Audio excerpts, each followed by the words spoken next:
Bonsoir à tous, salut les garçons, bonsoir et bienvenue dans ce 11e numéro d'Andromag, l'émission 100% Android. Salut Samy. Salut Marie. Salut, ça va? Ça va très bien. bien. T'as mis ta plus belle chemise? J'ai mis ma plus belle chemise pour cette soirée spéciale. Tu es beau comme un cœur. Salut Guillaume. Salut. Ça va? Ça va bien, oui. Tu nous as manqué la semaine dernière. Oui, on est content que tu aies repris ton beau fauteuil. 2014. Ah oui, bah, c'est le top. Alors pour rappel, Andromag c'est votre émission, donc 100% Android, un lundi sur deux de 20h à 21h sur Watch TV. Donc je vous rappelle que vous pouvez nous voir sur le site de watch.tv, mais également sur nos sites partenaires Android France, dont Guillaume est le digne représentant pour rappel, et Gizmodo. Oui. Et je rappelle aussi, et c'est très important, que vous pouvez interagir avec nous tout au long de la soirée via le hashtag Andromag. Sur Twitter. Soyez nombreux à réagir. Et oui, et puis n'hésitez pas à rejoindre nos réseaux sociaux. N'hésitez pas à rejoindre notre compte Twitter @AndromagWatch. C'est vrai qu'on ne le dit pas assez. Ou alors ça. celui de la chaîne, @WatchTV. Voilà, on vous attend nombreux. Alors c'est surtout ce soir, je dirais que pour le hashtag, c'est très important que vous tweetiez, que vous nous envoyiez vos questions, parce que ce soir on a la chance de recevoir les représentants français de la marque Kazam qui débarquent en France. On a avec nous Jean Christen, on va le saluer tout de suite. Bonsoir Jean Christen. Bonsoir. Bonsoir Samy, bonsoir à tous. Ravi d'être là avec vous ce soir. C'est gentil, merci Jean Christen d'être là. Donc on rappelle que tu es responsable des ventes et du marketing de la marque Kazam en France qui arrive et qui débarque depuis très peu. Eh bien écoute, nous te revoyons dans un tout petit moment pour une petite interview si tu es d'accord. Eh bien avec plaisir, à tout de suite. Alors par quoi on commence? Le sommaire? Allez, le sommaire, tu le fais si bien, je te laisse. Alors, donc au sommaire de ce soir, on va tout d'abord passer en revue l'actualité Android du moment qui est folle avec des annonces dans tous les sens, Google, Samsung, mais aussi Kazam qui débarque en France. Place ensuite aux actualités du Play Store, dont avec des applications les plus innovantes, les applications du moment, dont l'application la plus énervante au monde. Et oui, un petit teasing, on en parle tout à l'heure. Et enfin, nous finirons comme d'habitude par nos tests produits. Avec au programme de ce soir, les derniers smartphones seront fait un focus sur les low cost de chez Kazam justement et Acer. C'est une activité très très riche, donc on enchaîne tout de suite avec les news.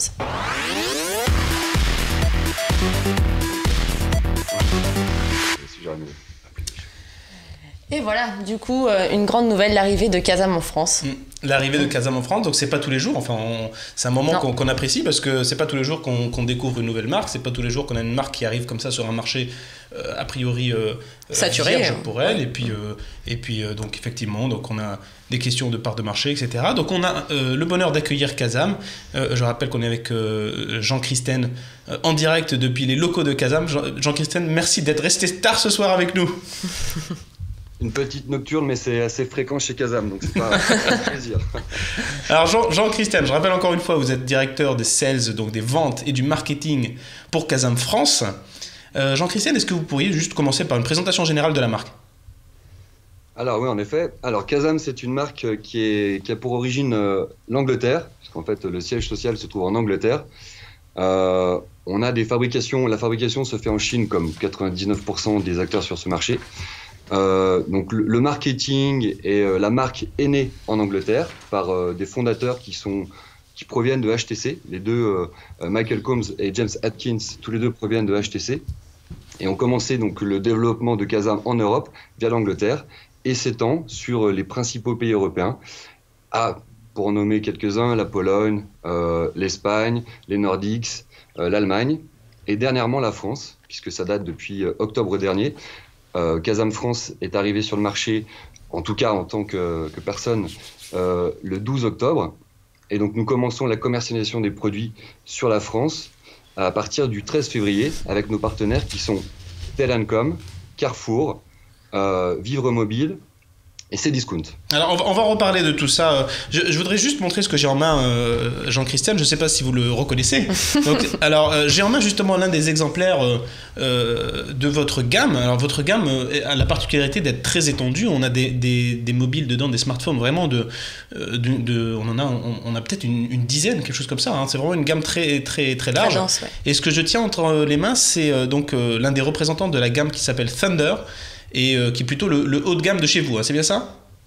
Voilà, tout à fait. Ça fait partie des modèles haut de gamme, puisque du coup, comme vous venez de le préciser, ça fait partie de la gamme Thunder, qui est la gamme haut de gamme. On a une seconde gamme qui est Trooper, sur laquelle on va retrouver 5 produits, du 3 pouces 5 ou 5 pouces 5, qui sont des produits un peu plus accessibles en termes de prix et avec des spécifications qui sont un peu plus bon marché. Mais ça n'empêche que ces 5 produits de la gamme Trooper, donc je le répète, la gamme entrée, sont des produits qui tournent très très bien sur Android avec des spécifications qui font complètement le job pour les gens qu'ils adressent. Si je reviens sur la gamme Thunder, oui, qui est donc beaucoup plus haut de gamme, on reste sur des produits qui ont des prix très attractifs. Par contre, en termes de spécifications, on va augmenter légèrement puisqu'on va avoir du 8 mégapixels, on va avoir des processeurs quad-core qui tournent à 1 Go 2, on va avoir 1 Go de RAM, etc. On retrouve le côté premium de ce produit sur le finish, puisqu'on va avoir un produit très bien fini. On aura un ring alu, on va avoir un back-cover qui est très élégant. Un produit qui, pour 169 €, n'a rien à envier aux grandes marques.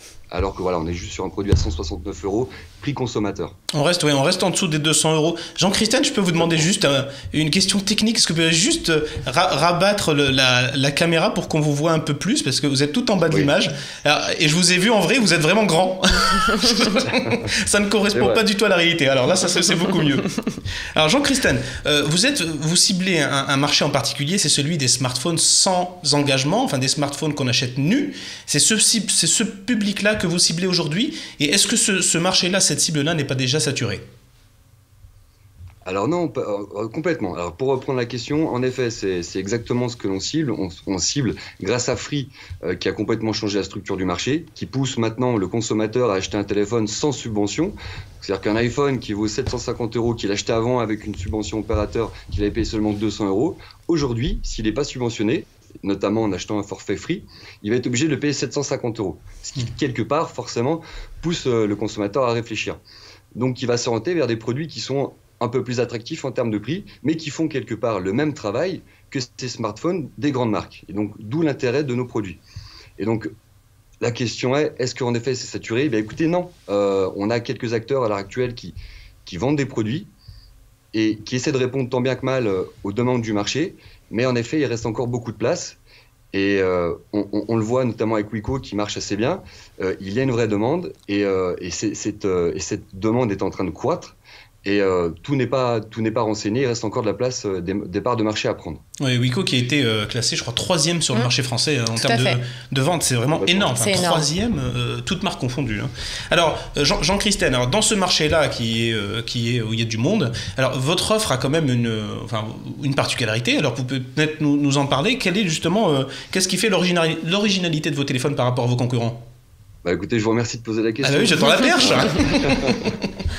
Je vous l'apprends immédiatement. Allez-y. Donc en effet, à l'heure actuelle sur le marché, la plupart des acteurs qui proposent des téléphones accessibles en termes de prix, pour ne pas dire low cost, proposent juste du prix. La démarche de Kazam, pour ne pas arriver dans cet embouteillage, c'est de se différencier via des services. Ce qui, à l'heure actuelle, n'est pas une réponse que aucun acteur ne propose. Donc on va se différencier via des services. Quels sont les services que l'on propose? Le premier des choses, ça va être le remplacement de l'écran, et pour un smartphone, on sait que c'est important, on a tous autour de nous des gens qui ont des smartphones avec un écran cassé. On va proposer le remplacement de l'écran pendant la première année gratuitement. Si jamais vous cassez votre écran de mobile, quelle que soit la raison, on va vous le changer gratuitement. Donc ça, c'est la première des promesses, un SAV au niveau de l'écran. La deuxième chose, ça va être au niveau du suivi du client dans sa démarche. Si Madame Michu, pour ne pas la citer, la fameuse, a un problème de main, on la connaît tous, a un petit problème de configuration, elle ne sait pas prendre une photo et l'envoyer par MMS, elle ne sait pas configurer une adresse Gmail, on va lui proposer d'appeler un téléconseiller Kazam, et par téléphone, notre téléconseiller va prendre la main sur son mobile et lui montrer quelle est la démarche afin de faire ce paramétrage dont elle a besoin. Et donc ça, c'est de manière très transparente. Il y a une formule de sécurisation qui permet du coup de prendre la main. Et Madame Michu voit le conseiller, la guider dans ces étapes de paramétrage. Ça, c'est quelque chose de très important aujourd'hui pour les gens qui ne sont pas forcément très geeks. Alors, on va essayer, Jean-Christine, de justement montrer en direct comment ça se passe. Alors, on n'ira pas jusqu'au bout de la démarche, mais ça nous permet de présenter justement le Thunder Q4.5. Alors, moi, ma première impression, c'est vraiment, il ressemble beaucoup à un Nexus 4. On dirait un Nexus 4. Hein. Complètement. Hein, on s'y tromperait presque. Donc, on dirait un Nexus 4 au niveau de la finition, etc. Mais de toute façon, ça, on en parle en fin d'émission où on va faire une prise en main. On va faire une prise en main de ce produit. Et donc, en fait, ce que vous nous dites là, c'est que cette application qui sera par défaut sur tous vos téléphones, c'est l'application qui s'appelle Rescue. Donc si j'appuie dessus, j'arrive sur une interface qui me demande un code, et c'est là que votre téléconseiller va intervenir. Exactement, le téléconseiller va donner un code à Madame Michou, qui va renseigner un code PIN. Dès lors, il y a une connexion qui se fait entre notre conseiller et le produit, et partant de là, il y a une liaison qui est faite et qui permet au téléconseiller de prendre la main. Donc du coup, il va pouvoir interagir sur le téléphone, mais en même temps, il pourra montrer ce qu'il fait. Il pourra faire apparaître un point rouge, montrant je clique ici, je fais ça, etc. Donc du coup, le consommateur a la possibilité de voir ce qui se passe sur le produit. Ça, c'est quelque chose d'assez original. Oui, puis pour le coup, tout est parfaitement sécurisé. Enfin, votre téléconseiller n'a pas d'informations. Oui. En effet, c'est un point qui est vachement important pour le consommateur. On voit, lorsque la main est prise, il y a un symbole qui indique qu'il y a une prise de main. Et dès lors que le consommateur, si pour une raison X ou Y, décide de reprendre le contrôle de son mobile et de couper la connexion, il a juste à cliquer à un endroit et c'est terminé, il reprend la connexion, il n'y a plus de prise de main. Très bien. Donc ça, c'était un des services que l'on proposait. Et je souligne une dernière chose, au niveau des services que l'on propose qui nous permettent de nous différencier de nos concurrents, c'est le SAV, dans le sens où on a un SAV qui est extrêmement pointu et rapide. Souvent, même dans les grandes marques, parfois on se retrouve avec une réparation qui prend du temps, une semaine, 15 jours, pour un produit qui a un problème X. Nous, on s'engage en fait sur trois délais. Le premier, c'est le classique, en 5 jours. Le second, qui est donc gratuit, le premier. Le second, qui est en 48 heures. Alors là, par contre, on va demander une petite main au porte-monnaie de la part du consommateur de 19,90 €, donc pour assurer cet aller-retour en 48 heures. Et enfin, dans 150 points de vente de nos partenaires Point Service Mobile, une réparation à l'instant, dans l'heure, dans la mesure du possible, si les pièces sont en stock, etc. Alors, et donc, ça concerne Jean-Christophe. C'est bel et bien de proposer en fait un service et un accompagnement dans le temps, pas se retrouver seul face à son téléphone, comme font certains. Ça concerne les remplacements d'écran ou ça concerne également les pannes du téléphone? Ça concerne absolument tous les problèmes. Tout le SAV. Sur un problème, pas uniquement l'écran, tout le SAV, complètement. D'accord. Alors vous en avez dit un mot précédemment, mais justement, je veux acheter l'un de vos téléphones. Comment ça va se passer? Comment se déroule votre distribution?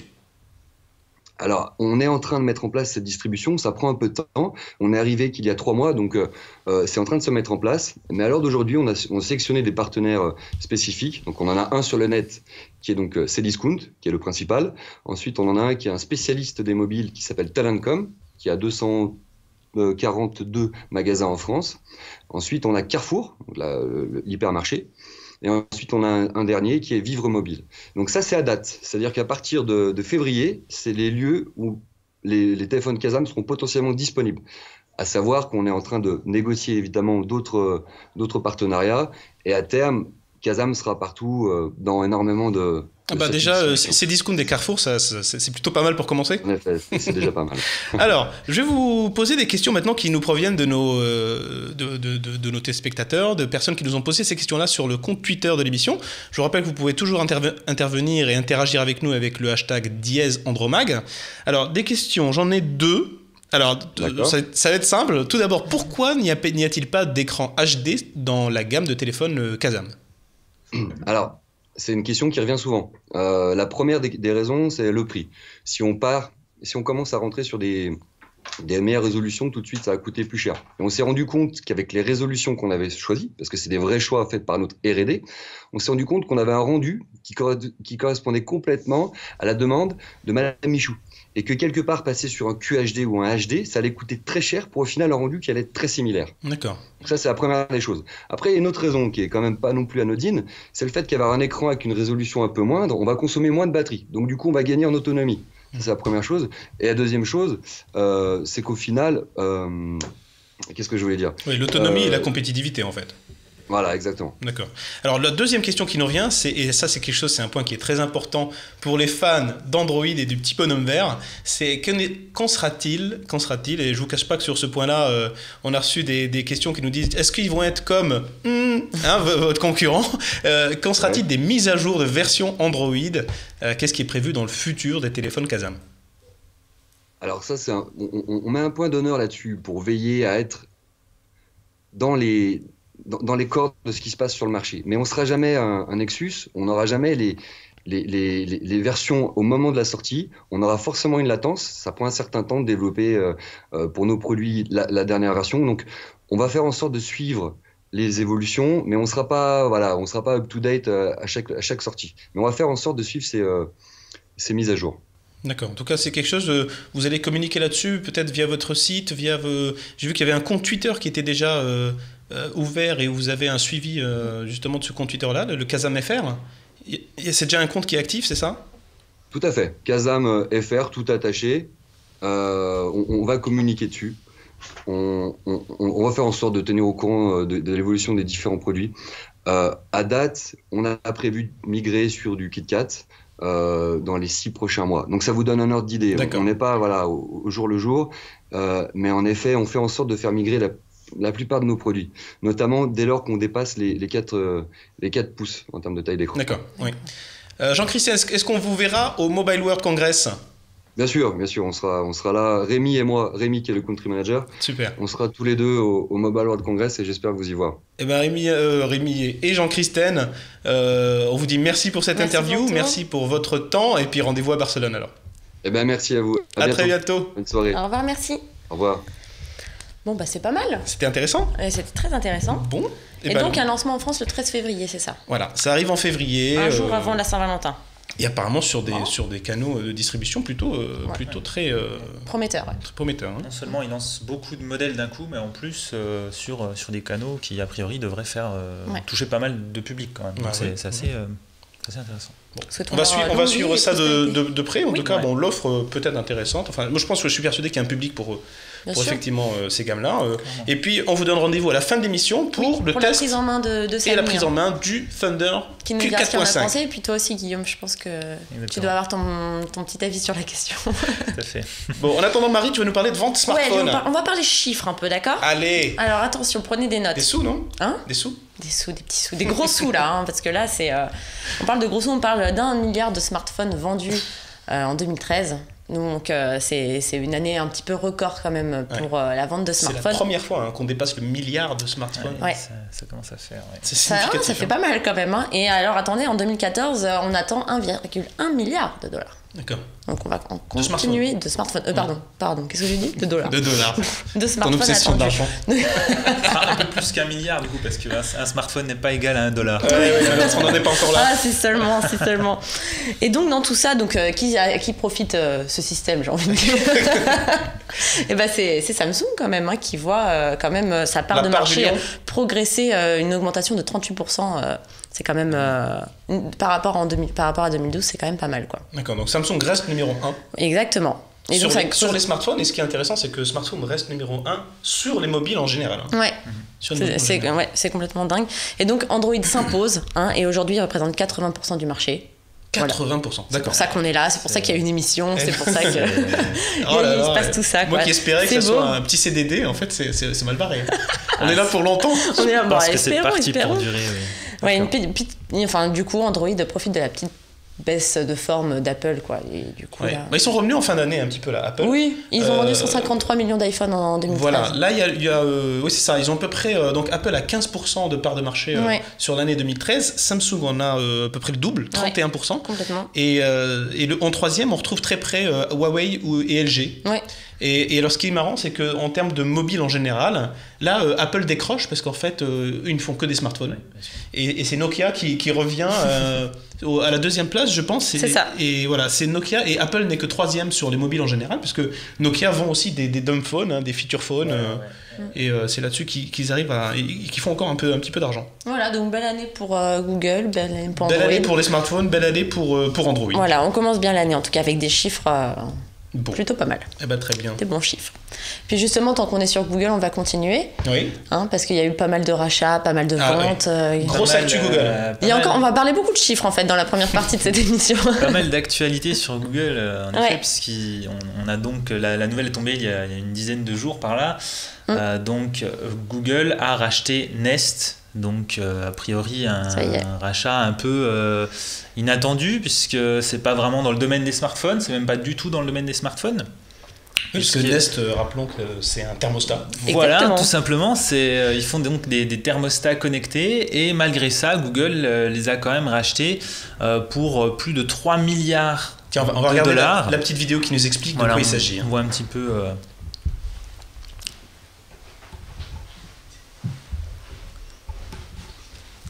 Oui, en fait, donc c'est une sorte de thermostat connecté, c'est ça? Voilà, c'est la mode des objets connectés, hein, et donc là, en l'occurrence, c'est tout ce qui tourne autour de la domotique de la maison, mais principalement donc du thermostat. Donc on voit ici des petites démos, présentations des produits que propose Nest. Et donc c'est joli. La société... C'est très très joli. Ouais, c'est pas mal. C'est pas pour rien. C'est un peu plus sexy que mon thermostat. Ah oui, attention, quand on parle quand même du rachat par Google, ils n'ont pas non plus racheté n'importe quoi. Ce sont des objets qui fonctionnent bien, qui sont design et qui donc sont connectés. Donc c'est évidemment, on pense vite aux interactions via smartphone, c'est des choses qui existent déjà, que la société a déjà mis en place. Et donc on a hâte de voir ce que Google va pouvoir en faire. Ouais, mais bon, 3 milliards quoi. En tout cas, voilà, c'est ça. 3,2 milliards les garçons, essayez d'être précis. 3,2 pour un thermostat. 2 milliards. Je pense qu'ils ont des gros projets derrière et qu'on va continuer d'en entendre parler. Là, il y en a qui se sont mis plein les poches là. Hein. Ah oui, quand même. Ouais, c'est le deuxième plus gros rachat de Google après Motorola, bien sûr, dont on parlera tout à l'heure. Mais le deuxième plus gros, c'est des gros sous. Plus cher que YouTube. Oui, parce que YouTube c'était à ses débuts et du coup à l'époque il n'y avait pas autant d'argent sur la table, sur le marché. Non, mais je trouve que ça prouve bien l'ambition, enfin l'intérêt de Google de vouloir s'investir dans les maisons connectées, c'est quand même très tendance et du coup. Alors moi j'ai pensé tout de suite à nos petits Français de Netatmo. Parce que je me suis dit, ça aurait pu tomber sur eux. On y a tous pensé, ouais. Non, mais ils auraient pu. Mais non. C'est dingue, non? Parce qu'ils font la même chose. Ils font un thermostat qui est super sexy, qu'on a déjà montré dans cette émission et qui a été designé, conçu par Philippe Stark et qui est complètement connecté. Et ils seront peut-être achetés par Microsoft ou Apple. Pour 3 milliards Peut-être 2 milliards. Je vais prendre des actions Netatmo. Ça sera quand même pas mal, même si c'est que 2 milliards. C'est dingue, hein? Ouais, c'est énorme. C'est énorme. On commence par faire un thermostat, mais on finit milliardaire. On un truc, nous aussi. En tout cas, Google qui s'est imposé, donc comme on l'a dit, 80% du marché du smartphone, c'est Android. Ils sont vraiment imposés sur le marché de la mobilité et on sent que maintenant, ils cherchent à s'étendre sur d'autres secteurs, quoi. Donc on a entendu parler, tu l'avais précisé, au niveau du CES sur les partenariats avec l'automobile. L'automobile, ouais. Et là, clairement, la prochaine étape, c'est vraiment les objets connectés, les thermostats, ce genre de choses. Et voilà. Ouais. La suite, on verra, mais je pense que c'est pas terminé. Ils vont pas juste s'arrêter au thermostat. Les Google Glass, hein. Les Google Glass, Google bien sûr. D'ailleurs, elles arrivent quand? Des news? Non. Ça fait pas partie du sommaire, donc non, c'est qu'on a pas de news. Il y a un nouveau modèle de Google Glass de présenter, mais non, on parle pas encore de distribution. Encore de disponibilité pour le grand public. Alors, est-ce que vous avez suivi les résultats de Google faramineux là, du dernier trimestre 4e trimestre 2014, un chiffre d'affaires de 16,86 milliards dans de les dollars. 16 milliards en 3 mois. Et ils ont gagné avec ça, à peu près dans les 4 milliards. Hein. Rien que ça. Quoi. Et ce qui est dingue, c'est que la progression, on est sur une progression du chiffre d'affaires de 17%. Exactement. Ouais. Et si on enlève la partie Motorola qui perd de l'argent, on est dans les 20%. Oui, alors, c'est-à-dire on est dans des on va en parler de ça. C'est dingue. Motorola, mais c'est impressionnant. Alors parlons de Motorola. Motorola, non, parce que Google, mais pas content, je dirais, d'acheter une société pour 3 milliards, eh bien, ils en revendent une pour à peu près le même montant. Ah bah oui, vous avez besoin d'argent. Comme ça, on achète, on revend. Pareil, hein. Oui, bon, on parle quand même d'une société qu'ils ont acheté 12,5 milliards de dollars en 2012 et qui revendent ici 2,9 milliards. Alors bon, certes, il y a un petit peu de perte quand même au Ouais, mais passage. je pense qu'ils peuvent se permettre. Hein. Mais faut mais c'est quand plus même subtil noter, que ça. faut quand même noter que voilà, c'est un peu C'est plus plus subtil subtil parce que que ça. c'est pas évident qu'ils perdent de l'argent Parce que, malgré la différence de prix. Hein. Ils en Motorola- perdent un petit peu dans tous les cas. Motorola, quand Google l'a racheté en 2012, ils possédaient 3,2 milliards en liquide dans Ouais. leur caisse. Voilà. Donc déjà, Déjà, ils ont racheté. Ça n'a pas coûté 12, ça coûtait 9 déjà. Voilà, déjà ça coûte 9. Ensuite, ils ont revendu, Google a très vite revendu l'activité set-top box, puisque Motorola fait des box TV en Des fait, Freebox. principalement aux États-Unis, voilà, pour la modique somme de 2,3 milliards de dollars. Donc Voilà. on gagne encore un Hop, petit on peu. dégraisse. Et ensuite, il faut savoir quand même que Google donc, a vendu Motorola, on l'a pas encore précisé, à Lenovo. Exactement, oui. Donc un constructeur de smartphones chinois qu'on connaît très peu ici, mais qui a de bons résultats en Chine. Ils vendent quand même bien sur un marché qui est loin d'être négligeable Bien à sûr. l'échelle mondiale. Donc c'est quand même un gros constructeur de smartphones. Et donc Google n'a pas vendu tout Motorola puisqu'il garde quand même les brevets. Alors, la majorité, ouais. Lenovo Voilà. a donc la possibilité d'utiliser gratuitement tous les brevets qui appartenaient à Motorola, donc ils se les partagent, Bien mais sûr. Google reste quand même propriétaire. Donc toutes les autres sociétés qui voudront s'en servir, soit devront conclure un accord avec Google, éventuellement qui pourrait rapporter de l'argent. Donc tout n'est pas perdu. Pour se Oui, donner bien sûr. juste une idée de la quantité de brevets dont il s'agit, Google, en rachetant Motorola, avait acquis 17 000 brevets. Ouais, 17 000 brevets. C'est énorme. Et sur ces 17 000 brevets-là, je crois que Lenovo on prend 2000. Hein, donc Google on garde à peu près grosso modo 15 000 brevets. Ouais. Et c'est en fait voilà, le différentiel, les quelques milliards. Ces brevets-là sont évalués dans les 4 milliards de dollars, hein, la valeur de ces brevets-là. Donc voilà, c'est ce qui explique un petit peu le différentiel et ce qui fait que Google ne perd pas forcément d'argent avec ce rachat. Et c'est vrai que les brevets, c'est quelque chose qu'on a du mal à se représenter. À valoriser, oui. C'est vraiment oui, Subjectif, hein, c'est difficile à valoriser. Ouais. Exactement. On a du mal à se représenter.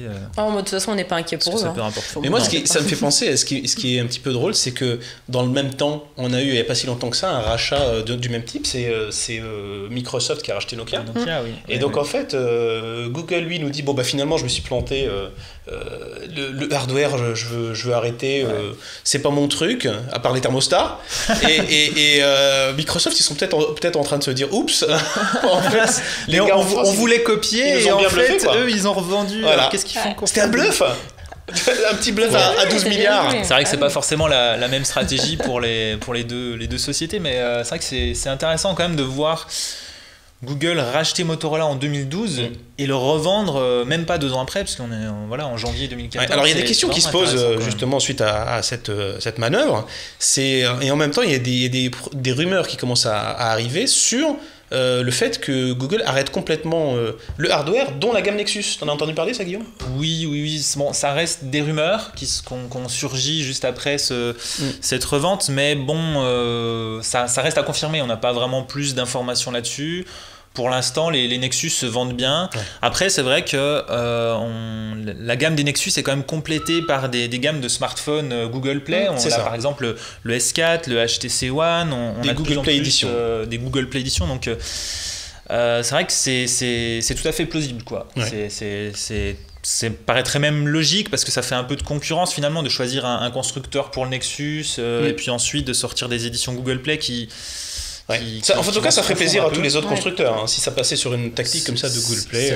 N'hésitez pas à interagir avec nous sur les réseaux sociaux via le Twitter de l'émission #Andromag parce qu'on voit que ça suscite pas mal de réactions. Alors, dites-nous ce que vous en pensez en tout cas. On va passer à un autre constructeur, Marie ? Oui, alors on va encore parler... on va pas parler de sous, on va parler de partenariat entre Google et Samsung, qui ont donc signé un partenariat pour 10 ans afin de lutter efficacement contre Apple. Forcément. Donc en fait l'idée c'est la signature d'un accord de licence donc, qui permet à chacune des entreprises d'exploiter les brevets de l'un et de l'autre, quoi. D'accord. Donc ça c'est la petite information de la semaine. Et puis on a également l'ouverture de pas moins de 60 boutiques physiques de Samsung. Pour Samsung, oui. Voilà, dans plusieurs pays, un petit peu en Europe, un petit peu partout en fait, ils vont les sortir. Alors ça c'est un concept qui a eu du succès en Espagne et justement qui veut l'étendre dans le reste de l'Europe. Ouais, exactement. Donc quand même 60 boutiques, un petit peu à l'Apple Store. Comme faut quoi, s'attendre. oui, voilà, c'est ça, c'est qu'on voit déjà que Android est devant iOS, mais Google signe quand même un accord de brevet avec le plus gros constructeur Android pour vraiment s'assurer de ne pas être poursuivi, de ne pas être inquiété. Et Samsung, qui est déjà leader dans le monde, leader incontesté sur smartphone ou sur mobile en général, ouvre encore des boutiques, etc. Donc ils veulent vraiment asseoir leur domination. Ouais, complètement. Et puis alors, le Genius Bar sera rebaptisé Samsung Smart Service. Et puis le personnel spécialisé seront qualifiés de Samsung Experience Consultants. Oui, mais alors ils vont être en bleu. Ah bah oui.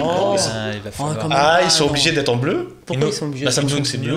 Une autre nuance de bleu pour pas trop copier sur les employés d'Apple. Ouais, en tout cas là, donc ces ouvertures de magasins physiques, donc il y a eu pour ça en fait, donc c'est pas le métier de Samsung d'ouvrir des magasins physiques, donc ils ont conclu un accord avec la société derrière The Phone House, qui est Phone Warehouse, qui est donc The Phone House en France, la société britannique qui gère ces magasins-là, et c'est eux qui vont être en charge d'ouvrir ces boutiques. Exactement, ils seront en charge de lancer le réseau de distribution autour de ça. Et puis alors le petit détail quand même sympa, c'est que Samsung a fait appel à un ancien designer des Apple Store. Ah bon? Ah, vous le saviez pas? Ah, mais ça va être joli. Scoop.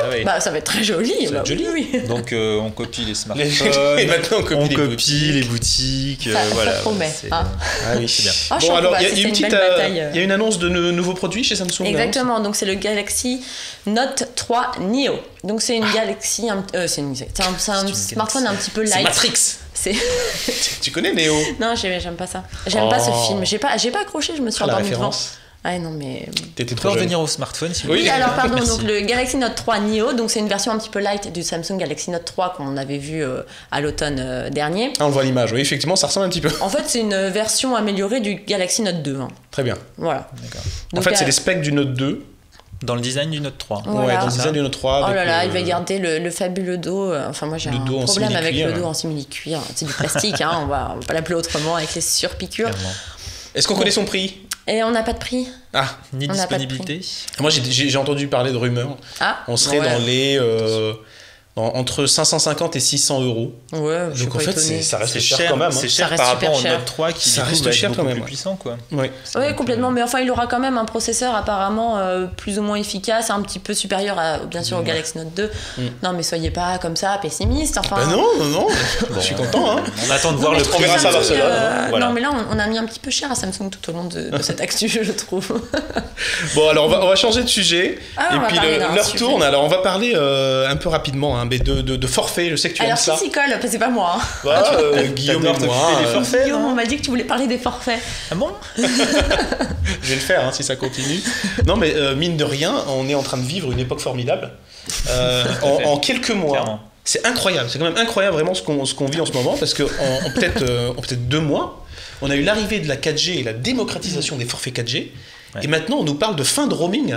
De la fin du roaming, c'est-à-dire fin de frais d'itinérance quand on est en voyage et qu'on passe des coups de fil depuis l'étranger ou qu'on consulte Internet. Oui, je suis contente. Non, mais ça, c'est une actu sympa quand même. C'est génial. Là, clairement, l'annonce du roaming, c'est pas juste un forfait qui baisse de prix ou ce genre de choses, c'est vraiment la source d'hors forfait la plus fréquente et surtout la plus chère. On parle pas de plus 1 ou 2 euros, c'est que surtout sur la data. On était sur la data, on était sur jusqu'à 15 ou 17 euros le mégaoctet. Quoi. C'est quelque chose d'énorme. Vous prenez une photo de 3 mégas, ça coûte 45 euros à uploader sur Facebook. Ça fait cher. Donc, c'est juste ça fait cher le selfie. C'est juste un truc incroyable quand même. Et en plus, quand t'es en vacances, t'as forcément envie de prendre des photos, de les partager. Alors, moi, c'était la grosse galère. Tu fais un petit peu attention, t'en envoies pas. Tu prends plein de photos de toi? Non, mais c'était la galère parce que en arrivant quelque part, t'es dans l'aéroport, tu cherches une boutique à prendre une carte SIM locale. Oui, le mieux c'était encore de faire ça. Parce que c'était ce qui avait le moins cher. Moi, je pouvais pas faire du roaming. Faut connaître les prix, faut que ton téléphone. Les opérateurs, etc. Partir, bien sûr. Et là, donc. comme un peu toujours en France, la source de changement, de chamboulement, etc. vient de Free Mobile. Eh oui, on a beau dire, qui a le troublion. Eh oui, c'est toujours le cas, déjà avec la 3G, la 4G et maintenant donc le roaming. Donc ils ont annoncé l'arrivée du Portugal l'année dernière. Ça c'est pas tout récent, mais les opérateurs n'avaient pas vraiment réagi. Pourtant, c'était quand même une grosse annonce parce que pour la première fois depuis un pays, on pouvait profiter de son forfait comme depuis la France. Donc pourtant le Portugal, bon voilà, ça n'a rien à voir avec la France, c'est vraiment un pays séparé. Et on avait donc tous les avantages de son forfait, la data, les appels, SMS, etc. Et là, en janvier, Free a de nouveau réédité entre guillemets la nouveauté avec l'arrivée de l'Italie. Oui. Ils ont annoncé donc l'arrivée de l'Italie, pareil, SMS, appel et donc data, les 3 gigas de data en 3G. Et là, bon, quand même, les opérateurs ont réagi avec donc l'annonce de Bouygues qui a donc annoncé l'arrivée d'un quota en fait de data, donc 3 gigas en l'occurrence sur les forfaits Sensation à 29,99 €. Donc on a 3 gigas qu'on va pouvoir utiliser pendant 35 jours par an. Alors c'est pas 3 gigas par mois, hein, c'est vraiment un quota annuel, c'est un peu nouveau comme concept, c'est un quota annuel, donc 35 jours par an, donc ça correspond en gros à quand même de bonnes vacances, hein, c'est sympa, des vacances de 35 jours, et donc 3 gigas, c'est honnête, voilà. Oui. Alors la limitation des 35 jours est due au fait que ça serait sinon ce que vont faire les locaux de ces pays-là, s'ils vont acheter un forfait français et l'utiliser chez eux. Et oui, il faut quand parce que Free c'est pas cher, même quand c'est moins cher. Oui, non, mais bien sûr. Voilà. Après, bon, ça reste quand même des abonnements avec forfait, donc il faut quand même habiter dans le pays pour pouvoir souscrire un forfait, donc il y a peu de chances quand même que ça se concurrence, mais globalement, voilà. Donc ça, c'était l'annonce de Bouygues Telecom, qui sera donc effectif à partir du 24 février. D'accord.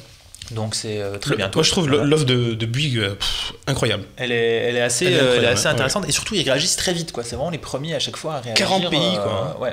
C'est. Non mais l'arrivée de la 4G a tout changé pour Bouygues, hein, moi je pense. Ouais. Il y a une grosse réorganisation, une grosse remise en question et du coup des offres intéressantes quoi. Une redistribution des cartes. Ouais. Ensuite, on a donc Orange qui a un peu réagi, mais il n'y a rien de concret. Donc, on a vu un peu des brouillons finalement des prochaines offres, mais rien n'a été confirmé officiellement. Donc, Stéphane Richard, le PDG d'Orange, a quand même annoncé qu'il souhaitait proposer la meilleure offre possible sur le roaming en Europe, donc, pour proposer donc, à terme, dans le courant de l'année 2014, donc, du roaming depuis tous les pays dans lesquels Orange est présent en Europe, forcément, vu qu'ils ont une présence un peu dans le monde entier, ça va pas leur coûter trop cher, enfin moins cher en tout cas que nouer un partenariat avec chaque opérateur local. Donc ça, c'est plutôt pas mal. Et SFR enfin a aussi annoncé, mais là encore ça reste aussi que des rumeurs, on en aura probablement aussi 3 gigas sur l'année, sur une certaine période, sur les forfaits à partir de 30 € pour SFR. Oui. Et ça s'anime sur Twitter avec notre hashtag #Andromag. Oui. Et c'est vrai que les spectateurs ne parlent plus de roaming mais de vol. C'est du hold-up. Et oui, c'est peut-être la fin. C'est peut-être la fin d'une époque. C'est vrai que jusqu'à présent, donc j'ai consulté les offres Orange parce qu'Orange n'a pas encore officialisé ses nouvelles offres. Oui. Et jusqu'à présent, si tu pars à l'étranger, c'est des packs de 100 mégas qu'il faut acheter. Ah super. Alors je me souviens même plus les prix, mais c'est vraiment hors pas de adapté aux usages. Voilà, complètement. Ils ont loupé le coche. Bon, on va rattraper une question sur Twitter. On a Hervé72000 qui nous demande: est-ce qu'on a des nouvelles des mises à jour futures du Moto X et du Moto G suite au rachat de Lenovo? Alors, en tout cas, ce qu'on sait déjà, ce que Lenovo a déjà dit, c'est qu'il va maintenir les deux marques séparées. Bien sûr. Lenovo d'un côté pour le marché asiatique où il est déjà très fort, bien sûr, et Motorola sur le marché américain, Amérique du Nord, Amérique du Sud également, où il est vraiment très connu. Ah oui, ils ont tout intérêt. C'est aussi pour ça qu'ils rachètent Motorola, c'est pour pouvoir se développer à l'international. Et du coup, forcément, ils vont conserver le nom Motorola qui est connu de tout le monde, au moins aux États-Unis. Peut-être pas tout le monde en Europe parce que leur présence en Europe est quand même assez réduite, mais globalement Lenovo a racheté Motorola pour le fait qu'il soit connu en fait, donc ils vont forcément garder la marque. Complètement. Alors concernant les mises à jour du Moto G et du Moto X, je n'ai pas l'information là-dessus. On n'en sait pas. Mais je dirais que tout va dépendre si justement, enfin ça va aussi dépendre du futur de la gamme Nexus. Est-ce que c'est encore... Oui, aussi. Il y a pas mal de questions. Globalement, c'est pas évident de se mettre à la place de Google, puisque c'est quand même Google donc, qui a sorti les Moto G et Moto X. Est-ce que c'est eux qui vont garder donc, le flux de mise à jour, ou est-ce que c'est Lenovo qui va reprendre, mais sachant que c'est pas eux qui ont conçu ces smartphones, c'est pas eux qui les ont vendus en leur nom. Pour l'instant, on n'en sait pas plus. Ils ont déjà l'avantage d'avoir quand même Android 4.4, donc ils ont pour l'instant la dernière version. Et voilà, il faudra interroger donc Motorola, puisque le nom de Motorola est conservé. Donc il faudra interroger Motorola Europe ou Motorola France quand la prochaine version d'Android sera disponible. À mon avis, en ce moment, chez Motorola France, ils doivent pas trop en savoir grand-chose non plus. Pour l'instant, ils ont d'autres soucis. On va attendre un petit peu. Bon, on a beaucoup parlé d'actualité générale. On va quand même rebondir sur la question. En tout cas, je vais demander à Guillaume s'il en sait un petit peu plus. On a un tweetos qui nous demande si on en sait un peu plus, si on a des informations sur le Samsung S4 et le S4 Mini Black Edition. On n'en parle pas, ça fait pas partie de l'actu de ce soir, mais bien sûr qu'on reviendra dessus quand on aura plus d'infos. Je pense que clairement, ce sera au Mobile World Congress à la fin du mois. Là, on est début février. Fin février, il y a donc le salon annuel de la téléphonie mobile. On sera présent évidemment. Donc forcément, il va y avoir pas mal de rumeurs d'ici là, mais globalement rien de concret. Pour le moment, ça va se décider d'ici. Ça va forcément dans un mois. Fin du mois. On aura l'annonce officielle, on saura tout, mais. Bon, avant, ça restera des rumeurs. Ouais, donc, on n'en sait pas vraiment plus. Alors, c'était une question d'un utilisateur dont le nom est absolument imprononçable. Oui, alors j'ai bien essayé, je l'ai appelé Tweetos, du coup. Salut Tweetos. Alors, on va y aller, c'est le G74 SXi IAM 63 dans la place. Bon, alors, ça suffit. On passe aux nouvelles du Play Store. Ouais, allez, à tout de suite.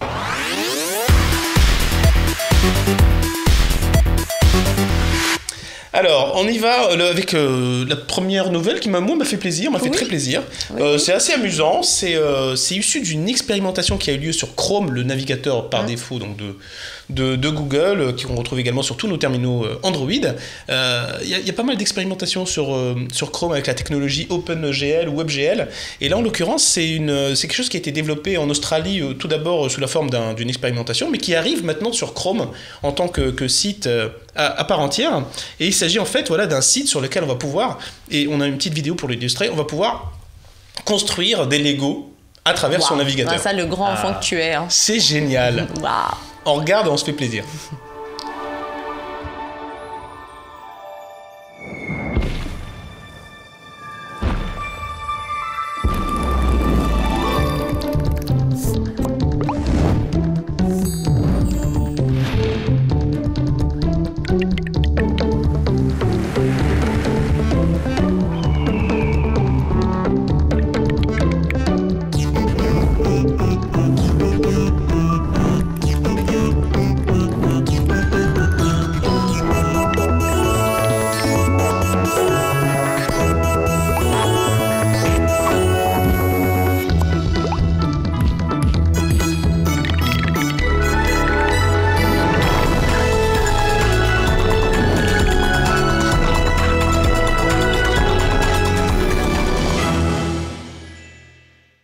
Sympa, non? Ah ouais, ça donne envie. Génial. Ouais, Alors, c'est vrai. Moi j'ai testé. Ouais. J'ai testé et puis en fait on a accès à plein de couleurs de pièces différentes. On a accès à toutes les formes possibles et imaginaires. On peut construire sur différents niveaux. On peut retourner, on peut prendre des points de vue différents. Et surtout le grand avantage c'est qu'on n'a pas. Ah mais là il a l'air fan vraiment. Mais oui, c'est génial. Et le grand avantage, c'est qu'on n'a pas rangé sa chambre quand on a fini. Mauvais souvenir de gosse. Oui, et puis, tu vois, j'ai été traumatisé. Et alors, plus sérieusement, ce qui est sympa, c'est qu'on peut partager ses pièces. Enfin, on peut partager. C'est ce que j'avais demandé, on peut se loguer dès le départ et voir en fait les créations de ses amis sur Google+. Waouh. C'est Google+. Tu sais, c'est le réseau social. Et oui, donc, on peut voir les créations de ses amis sur Google+. On peut partager ce qu'on crée pour frimer. Regardez, j'ai fait une super maison, une super voiture, etc. Voilà. Et j'ai une question. Est-ce qu'on peut refaire sa salle de bain? Parce que ça, c'est une private joke. Merci Marie de me rappeler. Raconte my life, alors je me permettrai. Et alors, ça marche aussi depuis smartphone ou tablette. C'est ça qui est sympa parce que si on veut garder la sensation tactile de manipuler ses pièces, on peut aussi le faire depuis une smartphone ou une tablette. Ouais. Voilà, vous cherchez Chrome, Lego, vous cherchez ça dans Chrome et puis voilà, vous aurez tout de suite le lien qu'il faut vers ce site qui est assez bien fait. Donc étape 1, c'est utiliser Google Plus quand même. Non, mais c'est pas obligatoire. Hein. C'est pas obligatoire du tout. Ah oui, c'est pour voir les... J'ai pu le faire sans me connecter. Ah, parce que t'as un compte. Bah oui. Oh, c'est bien. T'es un bon élève. Alors, on parle d'une autre application, un petit jeu un petit peu sympa, édité par la société Elysium. Ouais, on peut voir la bande-annonce. Voilà.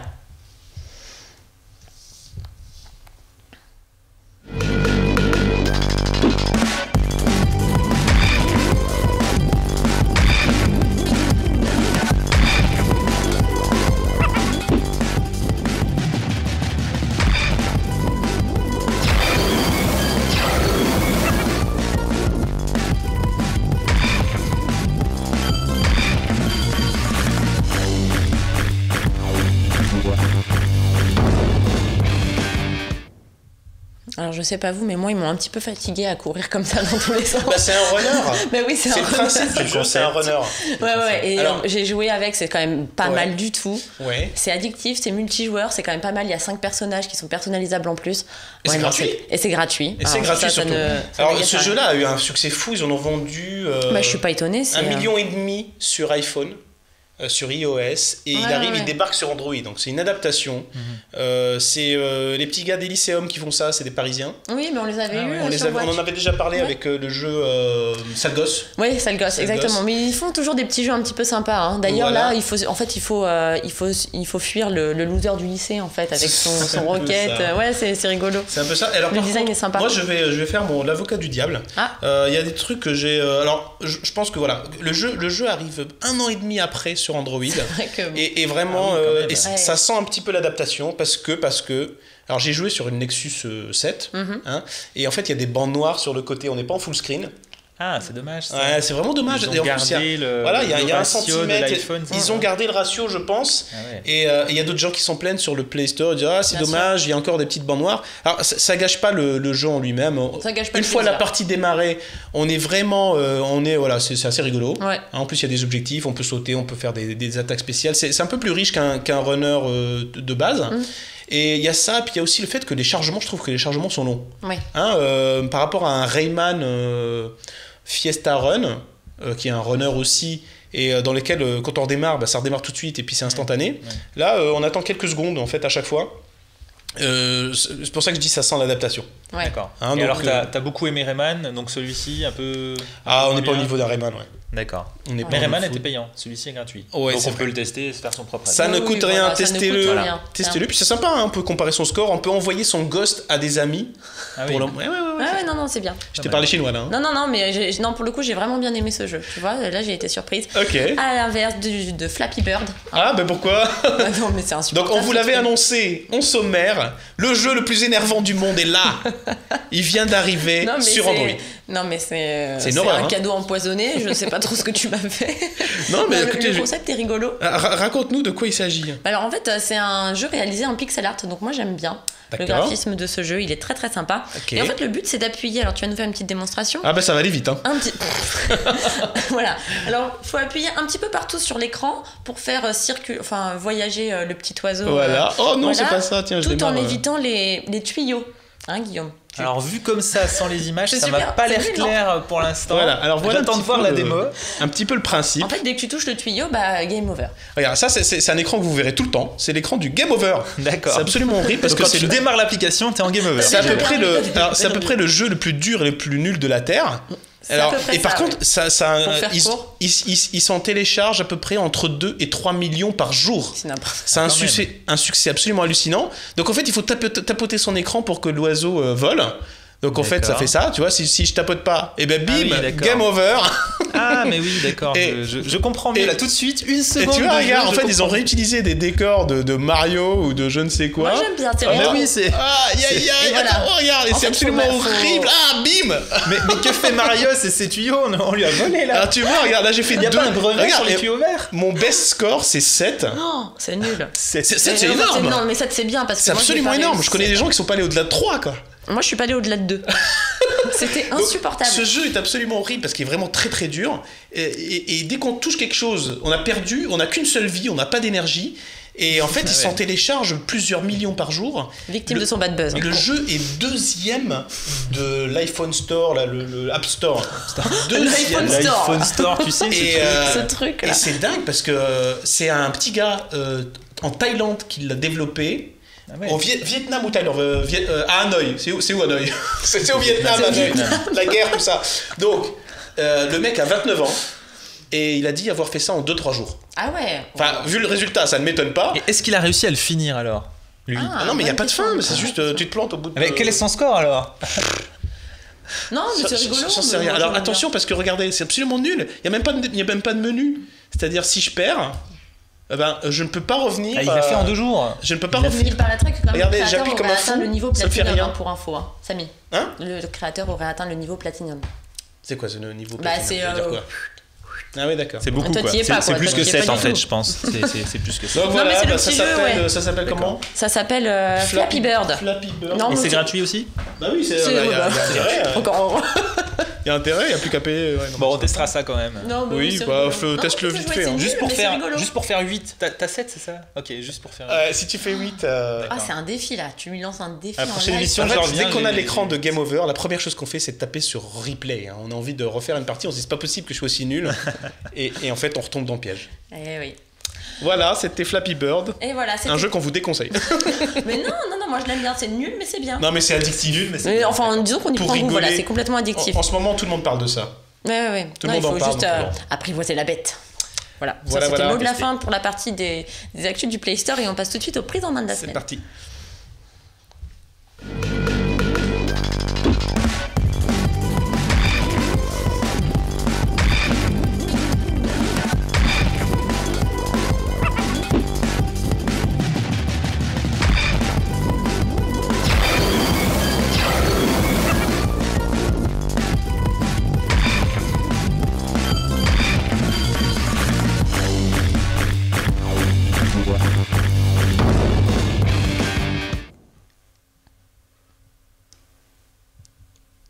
Voilà, donc on a voulu vous remontrer juste pour le plaisir et parce qu'on aime ce jeu. C'est pour oublier Flappy Bird. C'était donc ça. On se remet dans le Bon, jeu. les prises en main, il nous reste pas beaucoup de temps et on veut absolument vous parler de nos prises en main de la semaine. La première, elle concerne le produit Kazam dont on a parlé un peu plus tôt avec Jean-Christine Béja tout à l'heure en interview. Yes. Donc il s'agit du Kazam dont on vous montre un petit peu l'emballage. On va faire un petit peu un déballage télé-shopping. en direct, oui. Donc voilà, donc c'est le Kazam Thunder Q4.5. Alors 4.5, un petit peu comme la diagonale de l'écran. Un petit peu Et beaucoup. puis voilà, donc je trouve que le téléphone ressemble beaucoup et rappelle beaucoup un Nexus, non seulement par son form factor, mais également par en fait le fait que l'interface c'est de l'Android de base. C'est aussi le fait qu'il n'y ait pas de logo ou de nom de marque sur l'avant, en tout cas, Oui. sur la face avant. Du coup, c'est vrai qu'on peut le confondre avec un Nexus. Par contre, comme on le voit à l'arrière, on n'est pas du tout sur une vitre, mais on est plus sur, Non. sur du plastique un peu, Voilà. un peu moins qualitatif, on va dire. Mais on est sur un produit qui mise pas tout sur sa finition. Non, mais on puisque, n'est pas du tout dans la même gamme de prix non plus. Hein, donc, voilà, on est sur un produit très compétitif au niveau du prix. Ouais. Et je vais rappeler les specs parce qu'il ne nous reste Ouais. pas beaucoup de temps. Alors, on est sur un téléphone, donc je l'ai dit, de 4,5 pouces de diamètre. C'est une technologie IPS. Mais au niveau de la définition, donc comme on l'a dit tout à l'heure, pour des raisons de prix, etc., on n'est pas sur du HD, on est sur du 480 par 854 pixels. On est en version d'Android 4.2. Ce qu'a dit tout à l'heure Jean-Christine, c'est que la 4.3 arriverait certainement dans les 6 mois. Et la particularité, donc si on soulève la face arrière, c'est qu'on découvre en fait 2 emplacements de carte SIM. Donc il y a la possibilité de placer, d'avoir 2 cartes SIM éventuellement si on a des forfaits data et un forfait voix. Au niveau du processeur, on est quand même sur un processeur quad-core, Ouais. quad-core d'une fréquence de 1,3 GHz. Et puis on a un appareil photo de 8 mégapixels à l'arrière et 2 mégapixels à l'avant. Enfin, je trouve que c'est des spécificités plutôt Correct. plutôt correctes, plutôt honorables. Et puis on a une batterie de 1800 mAh. 1800 mAh. Moi, au niveau de l'autonomie, je l'ai testé. Bon, en fait, il n'y a pas de surprise, il tient la journée. Hein, Oui, voilà, ouais. il faut le tient la journée. Il faut le recharger tous les jours, un petit peu comme tous les téléphones du marché. On Et au rappelle qu'il niveau est à du 169 euros. Voilà, au niveau Voilà, du prix, il est à 169. Donc, Et donc moi je l'ai testé et Ouais. je l'ai trouvé quand même assez fluide parce que donc on est sur un processeur quad-core 1,3 GHz avec 1 Go de RAM. Ouais.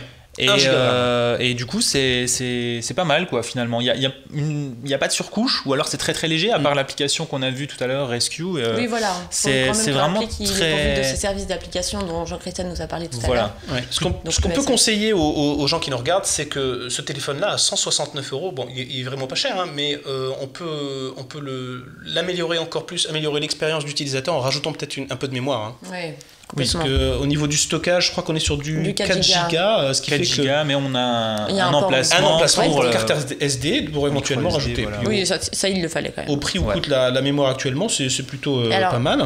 Guillaume, est-ce qu'il fait mieux qu'un Moto G? Alors est-ce qu'il fait mieux qu'un Moto G maintenant que Motorola a été vendu? Un Moto je G, sais c'est pas. le même prix, non? C'est exactement Moto le même G, prix, hein. c'est le même Ou prix. c'est 189. Non, c'est 169. 169 Oui, 169 en 8 Go, mais par contre 8 Go non extensibles. Ah Alors oui. que là, on a 4 Go, on peut rajouter 16 D'accord. ou 32 pour pas grand chose. Les deux ne font pas 4G. Donc, Ouais. voilà. Exactement, alors ça c'est Par important. contre, ça c'est important, on l'a pas dit. On l'a Il pas s'agit d'un téléphone qui fait de la 3G, de la 3G+, 3G+, du H+, éventuellement du Dual Carrier. hein. Par contre, le gros point fort du Motorola, c'est quand même son écran 720p. Quand on a les deux à côté, ça change quand même Ah pas oui, mal. forcément. Mais voilà, bon, on peut pas On tout peut pas avoir. tout avoir, c'est déjà un bon début en tout cas. Voilà. Alors moi aussi je l'ai testé, je l'ai trouvé fluide. Au niveau d'expérience utilisateur, on est sur quelque chose de fluide. On remarque bien qu'on a du 1 Go de RAM derrière et puis 4 Ouais. processeurs qui galopent. Ouais. À ce moment-là, à ce niveau-là, il n'y a aucun souci.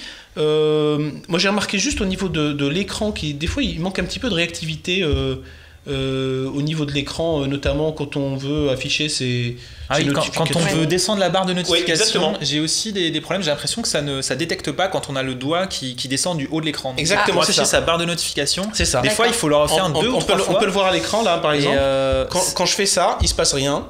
Et voilà, il faut vraiment c'est le seul, c'est Voilà. le seul Ah oui, petit d'accord. souci que j'ai remarqué, mais c'est vrai que En fait, ouais. ça c'est vraiment des améliorations logicielles, hein, Ouais. de type logiciel, c'est-à-dire que ça pourra éventuellement être corrigé par la suite, mais quand on fait ça, et la barre de notification ne descend pas, il faut vraiment la viser et la Ouais. descendre, et dans ce D'accord. cas-là, ça c'est un marche. petit peu, Ok, c'est un petit peu dommage quand même. Ouais. Ouais. Voilà. Une deuxième chose, moi j'avais un petit problème avec le temps de chargement, mais ça aussi ça risque d'être corrigé. D'après, on a contacté Kazam pour ça, ils nous ont dit que ça sera corrigé dans les versions mises sur le marché. C'est qu'en fait, il y a le temps de chargement, hein, pour arriver à 100%, c'était vraiment très long. Bien sûr. Plusieurs heures, 4-5 heures. Ah oui. Là-dessus, voilà, Kazam nous a promis des corrections. On passe au deuxième. Oui, on passe au deuxième terminal. smartphone du soir. Donc c'est le Acer Liquid Z5 Duo, donc qui est à 169 €, exactement comme le Kazam, avec 20 € d'ODR. Voilà. Alors la grosse différence, hein, parce qu'il nous reste pas beaucoup de temps, quelle Il y est en a la pas grosse mal. différence? Alors déjà, on a un écran de 5 pouces Eh qui ben, c'est n'est ça. pas très lumineux quand même. Je le trouve un petit peu terne. Il faut se contenter d'une définition de 480 par 854 pixels. On a la même définition. Comme, hein. comme Voilà. le Kazam, On a la comme même le Kazam définition. en plus gros. Sauf que ouais. l'écran est plus grand, donc on voit peut-être un petit peu plus de pixels. Exactement, hein. Eh oui. c'est exactement ça. On voit un peu plus le détail qui fâche, quoi. On a un processeur double cœur Et au lieu de au quad lieu de cœur. 4 cœurs Ah oui. sur le Kazam, cadencé à 1,3 et 512 mégaoctets de Et on a moitié moins de ça, RAM. c'est dommage. Alors Ouais. qu'on est au même prix. Hein. On est quand même Les- au même prix. Les deux smartphones qu'on vous présente là sont au même prix. Sachant que le Kazam a quand même quelques petits avantages pour lui, comme la garantie au niveau de Bien l'écran, sûr, si on tout le à fait fait. tomber, ce genre de choses. Donc, Complètement. On a un bon. appareil photo de 5 mégapixels, mais une batterie un petit peu plus élevée de 2000 mAh. Parce que l'écran est plus grand. l'écran, hein, ouais, voilà. parce que- Forcément. Donc alors vous voyez, si je fais... En fait, moi j'ai remarqué que... Ah là, vous voyez, c'est pas vraiment instantané, hein, ça mouline un petit C'est un peu. petit peu. On remarque bien quand même que le téléphone... Enfin, il aurait vraiment mérité 512 mégas de plus en ouais. RAM. Ouais. Et on a peut-être effectivement un processeur dual core au Bien lieu de quad core. Enfin, Ouais. c'est la nette différence. Alors, ce qu'on va dire, c'est que ce téléphone-là, ben, on va le conseiller à ceux qui veulent absolument un téléphone 5 pouces. Un téléphone avec Ouais. une grande diagonale, parce qu'en ce moment, il y a une offre de reprise, une offre de remboursement de 20 € C'est ça. sur ce téléphone qui ramène son prix à 149, Ah oui. et ce jusqu'au 20 mars. Voilà. Donc jusqu'au 20 mars, Acer vous rembourse 20 € dessus. Ça coûte 149 €. Enfin, c'est vraiment incroyable. Moi, je trouve ce Ouais. qu'on a aujourd'hui pour 149 €. Ah oui, non, Exactement. c'est impressionnant quoi. Rien qu'il y a un an pour 149 €, c'était pas la même chose. Et ben voilà. Ça sera le mot de la fin. Voilà, on voulait absolument vous montrer tout ça. En tout cas, encore une fois, on était très heureux d'être avec vous. Moi, j'étais encore très très bien entourée ce soir. Merci les garçons et C'est merci gentil, d'avoir Marie. interagi avec nous sur les réseaux sociaux. Vous étiez très nombreux ce soir avec des questions très pertinentes. On se revoit dans 2 semaines Eh oui. pour la Ouais. prochaine émission d'Andromag numéro 12. À très très vite. Ciao ciao.